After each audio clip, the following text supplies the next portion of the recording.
오늘 우리에게 주신 하나님의 말씀은요, 사도행전 우리 13장에서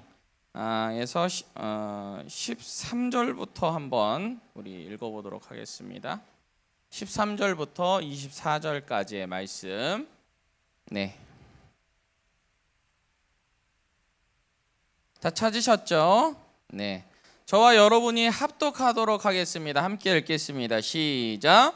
바울과 및 동행하는 사람들이 바보에서 배 타고 밤빌리아에 있는 버가에 이르니 요한은 그들에게서 떠나 예루살렘으로 돌아가고 그들은 버가에서 더 나아가 비시디아 안디옥에 이르러 안식일의 회당에 들어가 앉으니라.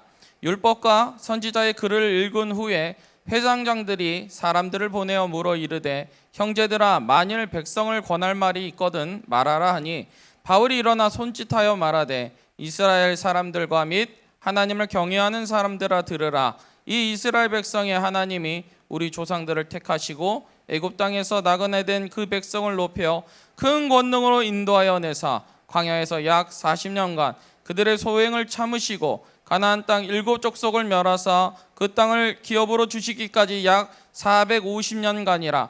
그 후에 선지자 사무엘까지 사사를 주셨더니 그 후에 그들이 왕을 구하거늘 하나님의 베냐민 지파 사람 기스의 아들 사울을 40년간 주셨다가 패하시고 다윗을 왕으로 세우시고 증언하여 이르시되 내가 이새의 아들 다윗을 만나니 내 마음에 맞는 사람이라 내 뜻을 다 이루리라 하시더니 하나님이 약속하신 대로 이 사람의 후손에서 이스라엘을 구하여 구주를 세우셨으니 곧 예수라. 그가 오시기에 앞서 요한이 먼저 회개의 세례를 이스라엘 모든 백성에게 전파하니라. 아멘. 여러분, 시험 기간 제일 한복판에 있는데 이 자리에 나오신 여러분들 정말 축복하고 사랑합니다. 오늘 설교 제목 한번 읽어보도록 하겠습니다. 좀 멋있게 한번 읽어주세요. 알았죠? 시작. 회당 한복판에서 예수를 말하다. 회당이 어디 있는지 아마 잘 모르는 친구들도 있을 거예요. 자, 다음 한번 넘겨주세요.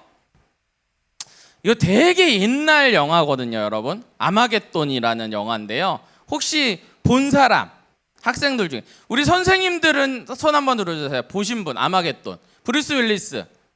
옥경쌤, 왜 이건 뭐예요? 본 거 같아. 기억이 잘 안 나세요? 선생님, 회녀쌤 몰라요? 이 아마겟돈? 안 봤어요? 그 소행성이 지구에 날라온 민영아, 왜 봤어? 그래. 자, 그 소행성이 지구에 날라오고 있는 거야. 그래서 소행성 크기가 얼마나 나냐면 텍사스 크기만 해요. 미국 텍사스 크기만 하는 게 부딪히면은 지구가 어떻게 될까? 완전히 아니요, 박살이 나겠지.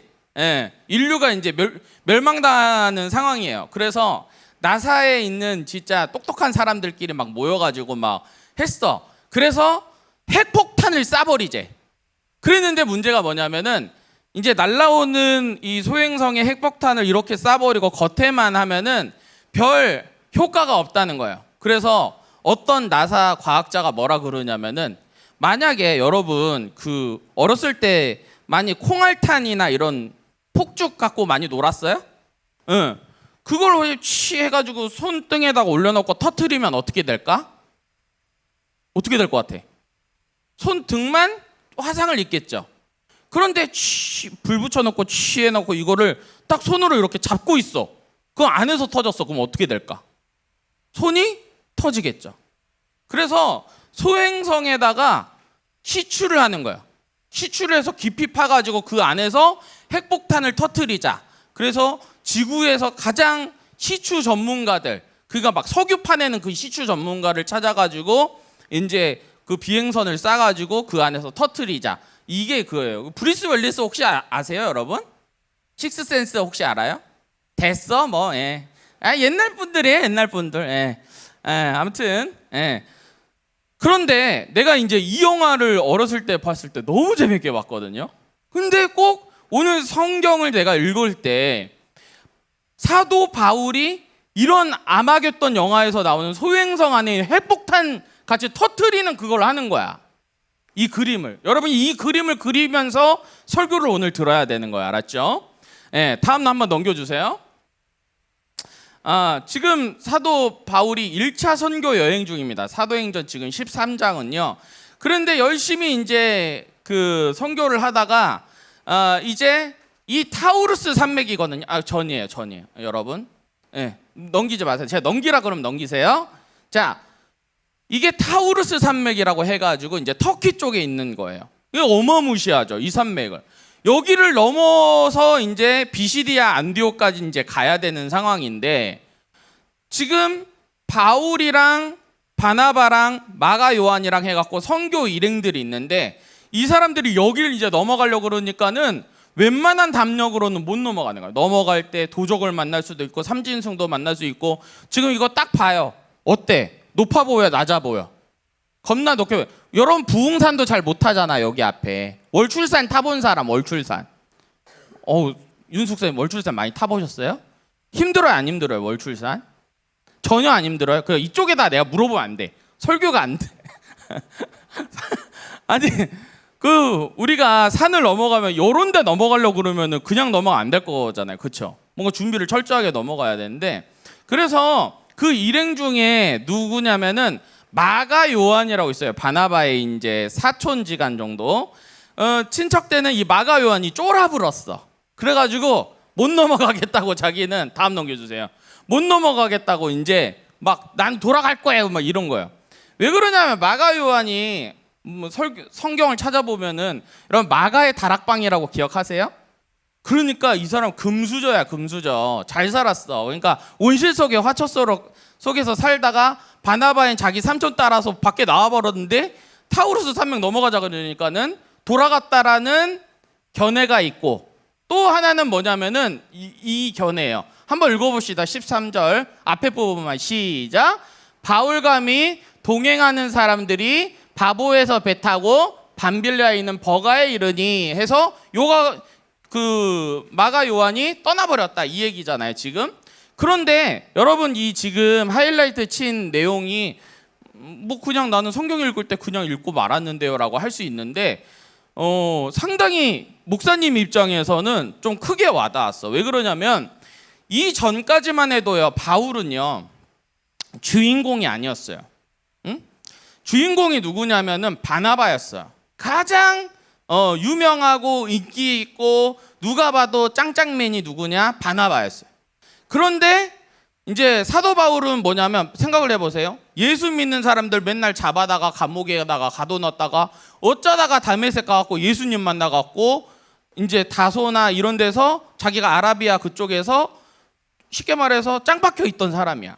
그런 사람을 바나바가 끄집어내가지고 안디옥에서 같이 사역을 하다가 지금 1차 선교여행에 처음으로 지금 주인공으로 등장하는 게 바로 이 구절이에요 여러분. 그래서 마가 요한이 항상 우리 바나바 삼촌이 짱짱맨이었는데 중심이었는데 갑자기 바울이 중심된 이 모습을 보고 싫어서 떠났을 것이다라는 신학자들의 견해도 있습니다. 뭐 어쨌든 그거는 뭐 우리가 천국 가서 마가 요한한테 직접 물어봅시다. 당신 왜 집으로 갔냐고. 자 다음. 자 그런데 이 지금 상황이 어때요? 이 타우루스 산맥을 넘어서 비시디아 안디옥에 딱 내렸더니 거기에는 이제 안식이 돼갖고 율법에 따라서 지금 바울이랑 바나바가 어디를 가냐면 목사님 따라해 봅시다. 회당. 회당에는 보면은 여러분 성경 보면은 거기서 뭘 하냐면 율법과 선지자들의 글을 읽었다고 나와 있어요. 율법은 여러분 잘 아는 모세 오경이 율법이에요. 그러죠?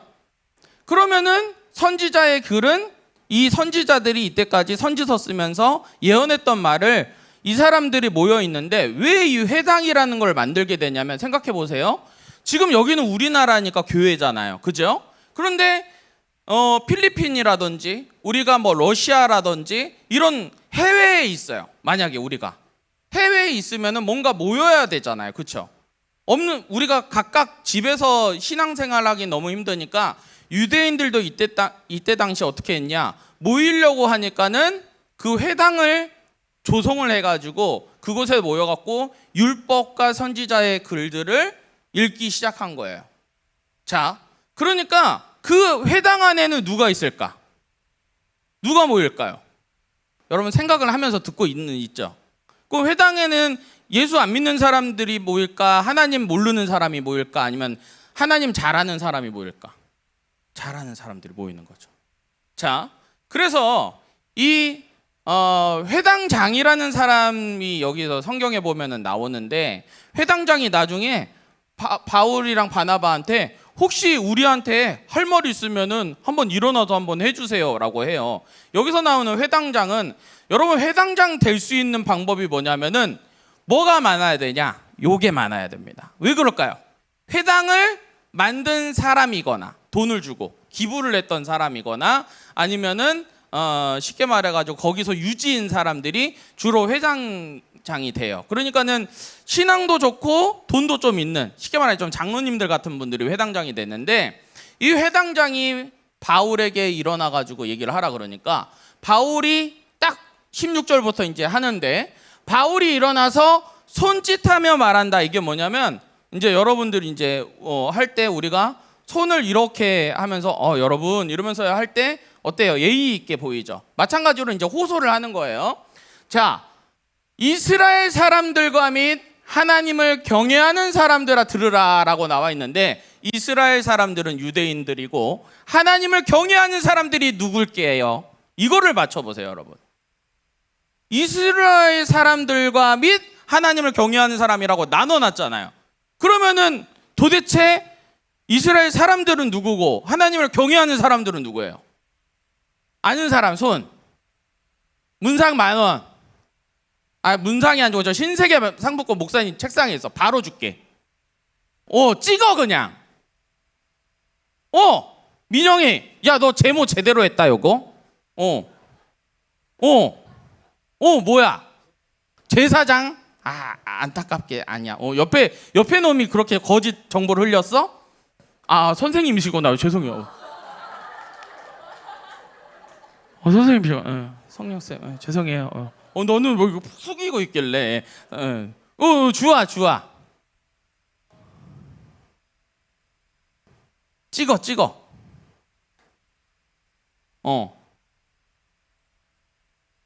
루즈해질라 그래. 빨리 찍어.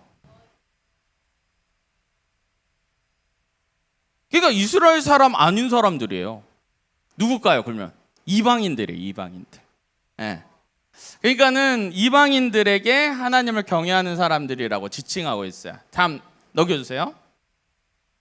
자, 우리 근데 여기 설교, 지금 바울이 이 회당 안에 설교하고 있는데 설교 내용 중에 450년이라고 하거든요. 여러분 우리가 어떨 때는 400년이고 어떨 때는 450년이고 목사님 헷갈려요. 여러분 광야 애굽 생활 400년은 맞아요. 근데 여기서 말하는 450년은 뭐냐면 400년 플러스 뭐예요? 광야 생활 40년, 가나안 정복 기간 10년 해가지고 450년입니다, 여러분.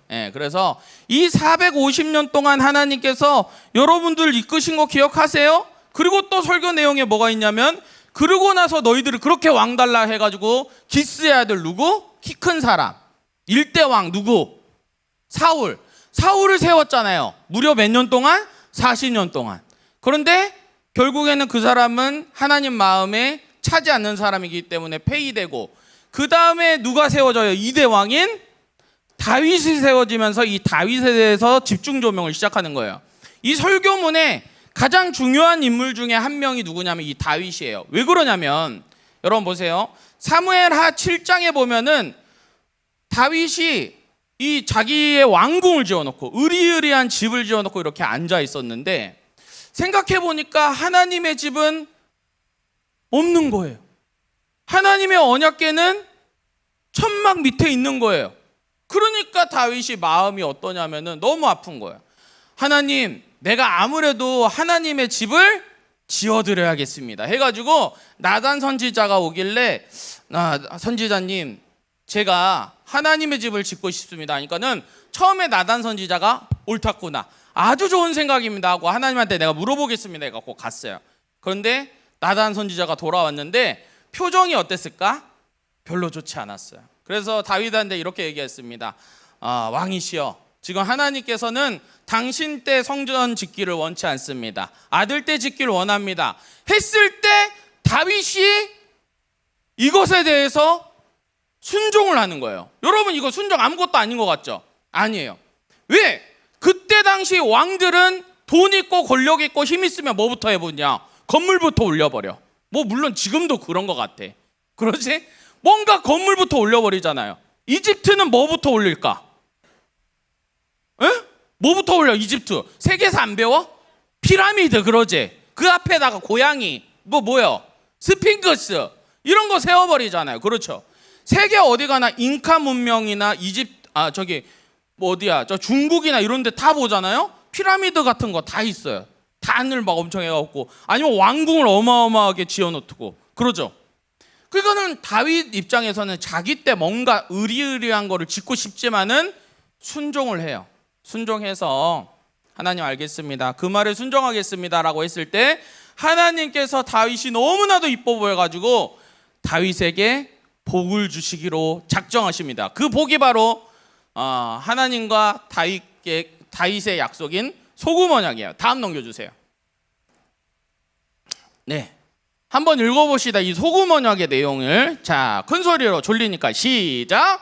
전에 내가 사사에게 명령하여 내 백성 이스라엘을 다스리려는 때와 같이 아니하게 하고 너를 모든 원수에게 벗어나 편히 쉬게 하리라.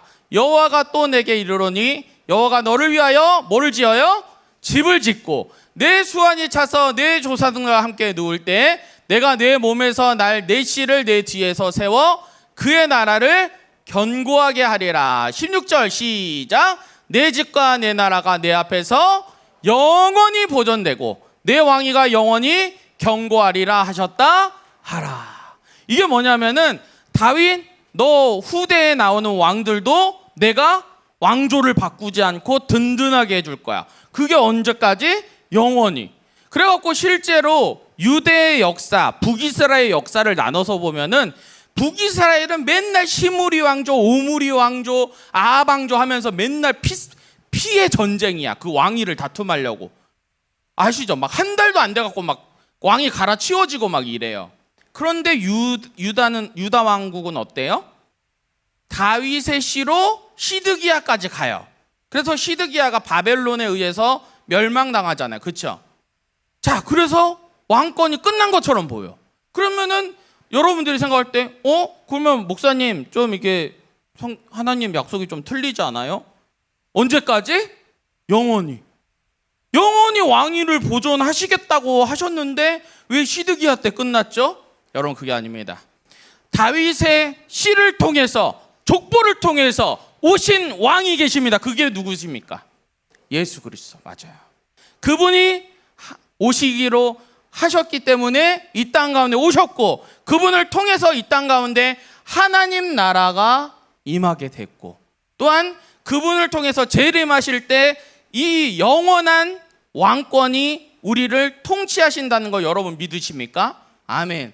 그 말씀이 바로 이 사무엘하 7장의 그 내용을, 약속을 담고 있는 거예요. 그런데 지금 사도 바울이 유대인들에게 이걸 설교하고 있어요. 왜 그래요? 여러분들이 기다렸던 그 메시아가 누굽니까? 바로 예수 그리스도다. 여러분들이 그렇게 율법에 열심히시고 선지자 글을 열심히 읽으셨지만은 왜 그 메시아가 예수인지 모르시느냐? 다음 넘겨주세요. 그래서 그 예수님이 어떻게 해요? 30절 읽어봅시다. 시작. 하나님이 죽은 자 가운데서 그를 살리신지라. 그 유대인들에게 가장 구원의 클라이막스, 가장 정점이 뭐예요? 바로 이 부활의 신앙입니다. 그러니까 유대인들이 그 안에서 막 싸우기 시작하는 거예요. 왜 싸울까요? 이 부활 신앙에 대해서 얘기할 때. 사두개인들 같은 경우는, 그쪽에서 이제 공부한 사람들은요, 부활도 없고 뭐도 없다고 생각을 해요. 그러죠? 바리새인들은 예수님 자체를 안 믿으려고 해요. 그러니까는 이 복음의 폭탄을, 자, 우리 영화에서 아마겟돈 그 운석에서 핵폭탄을 안에다 넣어갖고 터뜨리듯이 지금 어디 한복판에서? 회당 한복판에서 복음의 핵폭탄을 안쪽에서 빵 터뜨려 버리니까 어떻게 돼요? 지금 이 사람들이 그냥 혼미해지기 시작하는 거예요. 그러니까 바울의 선교의 역사를 보면은 어디 지역을 가나 항상 회당 중심으로 선교를 하는 것을 볼 수가 있어요. 여러분 우리 특수부대들 보면은 왜 특수부대들이 무서워요? 응? 특수부대 그냥 멋있기만 해. UDT 뭐 이런 덱스 이런 사람들 보면은 그냥 왜 특수부대를 우리가 이렇게 양육하고 이 사람들을 육성해가지고 하느냐? 우리 전라도에도 군부대가 있습니까? 없습니까? 있죠. 해군들도 있고 육군도 있고 있죠. 해안경계 쓰잖아요. 왜 서요? 이 사람들이. 여기도 적군이 올 수 있어 없어? 어떻게 오냐고 후방으로 침투를 해요. 특수부대들이 북한의 특작부대들이 막 잠수함 타고 소형 보트 타고 비행기 타고 막 헬기 타고 와갖고 뒤쪽서부터 와가지고 통신 이런데 막 때려 부시고 막 군부대 아니면 주요 시설물들 막 폭파하려고 막 올 거거든요. 그러니까는 특수부대들이 무서운 게 뭐냐면 내부에서 그거를 해버리니까는 혼란케 만드니까 상당히 위험한 부대들이죠. 마찬가지예요. 지금 복음의 완전 특작부대인 거야 사도 바울이 여러분. 응? 근데 나는 여러분들에게 말하고 싶은 게 그겁니다. 사도 바울의 이 모습을 보면서 여러분은 어떤 생각이 듭니까? 나는 여러분들이 학교에서 복음을 전하는 특작부대 되시기를 소망하겠습니다. 아멘. 물론 지금 시험 기간이라서 너무 피곤해가지고 우리 희주 지금 하품을 세상에 1분에 한 번씩 하고 앉아 있는데 야 머리 말았는데 피곤하지 희주야 그제? 공부했어? 안 했어? 안 했는데 왜 지금 공부한 애들 인문계 애들도 지금 어떻게든 버티고 막 이러고 있는데 왜 머리 말고 있던 애가 막 계속 자 좀만 참아 알았지? 좋았어. 예. 자 여러분 우리가 우리 고등부가 정말 우리 학생들이 참 적극적이어가지고 기독교 동아리가 세워졌어요. 그렇죠. 그래서 그 세워진 것만 사실 우리가 또 중요한 게 아니고 그 동아리를 통해서 우리가 무엇을 해야 되느냐 이게 사실 중요하잖아요. 학교 안에서 인큐베이팅이라는 게 뭐예요? 그 안쪽에서 우리가 복음을 전할 때 그 효과가 클 것 같아요? 작을 것 같아요? 커요. 다음 넘겨주세요. 다음. 자, 이 13장 52절이 마지막 결론이에요. 한번 읽어봅시다. 시작. 제자들은 기쁨과 성령이 충만하니라. 회당장 안에 그 복음의 핵폭탄을 빡 터뜨렸을 때 결과가 뭐예요? 기쁨과 성령이 충만하다. 여러분 학교 안에서 여러분들이 동아리를 만들고 그곳에서 기도하고 그곳에서 복음 전파할 때 여러분들 모든 사람이 주께로 돌아오진 않아요. 여러분들 해봐서 알죠. 지훈아 해봐서 알잖아. 그렇지만 그 안에서 복음이 필요한 모임이 필요한 아이들이 있어요 없어요? 있잖아요. 여러분 그 한 영혼을 찾기 위해서 우리가 조금은 힘들지만은 지금 인큐베이팅 운동을 하고 있습니다. 여러분 가정에서도 여러분 학원에서도 학교에서도 저는 이 회당 안에서 이 내부 안에서 복음의 핵폭탄을 터뜨렸던 사도 바울처럼 여러분들 역시도 바로 그 복음을 들고 내부 안쪽에서 그들을 변화시키는 하나님 안에 있는 인큐베이터들 되시길 주님의 이름으로 축복하겠습니다. 아멘. 네, 우리 한번 찬양하도록 할 건데요. 우리 선생님들 앞으로 나오셔가지고 같이 찬양해 주시면 감사하겠습니다. 우리 친구들 조금 피곤하시지만은 오늘만 그래도 잘 넘기면 시험 다 끝나니까 우리 앞으로 나오셔가지고 하나님 앞에 입으로 다 토해내면서 스트레스도 풀면서 주님께 맡기는 시간 갖도록 하겠습니다.